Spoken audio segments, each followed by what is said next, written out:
বরগুনার পাথরঘাটায় যুবদল নেতা নাসির হাওলাদারকে পায়ের রগ কেটে হত্যা করেছে দুর্বৃত্তরা। এই ঘটনায় স্থানীয় জামায়াতে ইসলামীর ইন্ধনে সরাসরি শিবিরের কর্মীরা অংশ নিয়েছেন বলে অভিযোগ বিএনপি নেতাকর্মীদের।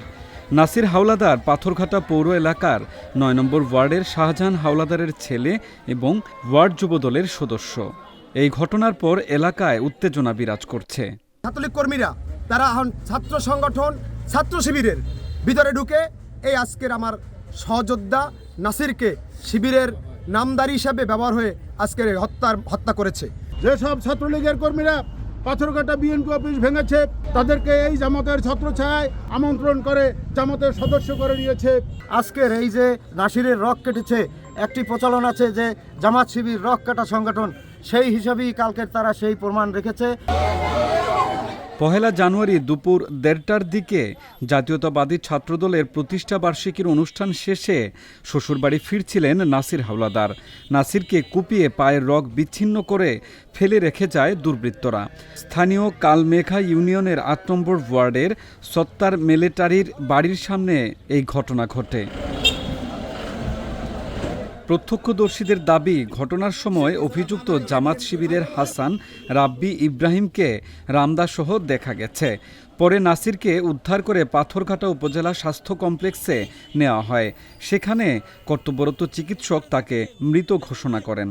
আমার পোলা দেওয়ার মারতে এইভাবে মাইক দিয়ে আমি চাই, আমার দাবি এই সাংবাদিক ভাইগোর সামনে, হ্যাঁ, আর আমি চাই এই কথাগুলি যেন সব দেশে সরই যায়, আর যেন ন্যায় বিচার এরকম বাপ মায় সবার বিচার পায়। ময়না তদন্ত শেষে নাসিরের মরদেহ পাথরঘাটা বিএনপির স্থানীয় কার্যালয়ে আনা হয়। এ সময় জেলা যুবদলের সভাপতি সহ পাথরঘাটা উপজেলার বিএনপি নেতাকর্মীরা এই ঘটনায় জামায়াত শিবিরকে দায়ী করে বক্তব্য দেন। যেহেতু এরা জামাতের ট্যাগ লাগান সম্মেলনের কপি আমরা দেখেছি, অতএব আমরা মনে করছি একসময় ছাত্রলীগের সাথে এদেরকে দেখছি, আমরা ছাত্রলীগের নেতাদের সাথে তাদের ছবি আমরা দেখছি। আবার পরে দেখলাম ওই সম্মেলনে তাদের ওইখানে ব্যাচ লাগানো, অতএব সেক্ষেত্রে অবশ্যই তারা এখন জামাতের সাথে যোগ দিয়েছে। আজকের এই জামাত শিবিরের জন্যই আমাদের এই ভাইকে আমরা হারিয়েছি, তাই আমরা এই বিষয়ে আমরা এই জামাত শিবিরকেই অভিযুক্ত করব। হত্যার ঘটনায় ২ জানুয়ারি হত্যা মামলা করেছেন নাসিরের বোন রুমি আক্তার। মামলায় আসামি করা হয়েছে উপজেলা জামায়াত শিবিরের কয়েকজন নেতাকর্মীকে। তবে নাসির হত্যায় জড়িত থাকার অভিযোগ অস্বীকার করেছে উপজেলা জামায়াত নেতৃত্ববৃন্দ। নাসির হত্যায় জড়িতদের বিরুদ্ধে আইনি ব্যবস্থা নেওয়া হবে বলে জানিয়েছে পুলিশ। নাসির হত্যার ঘটনায় আমরা মামলা নিয়েছি, একজন আটক আছে, আইন শৃঙ্খলা স্বাভাবিক আছে।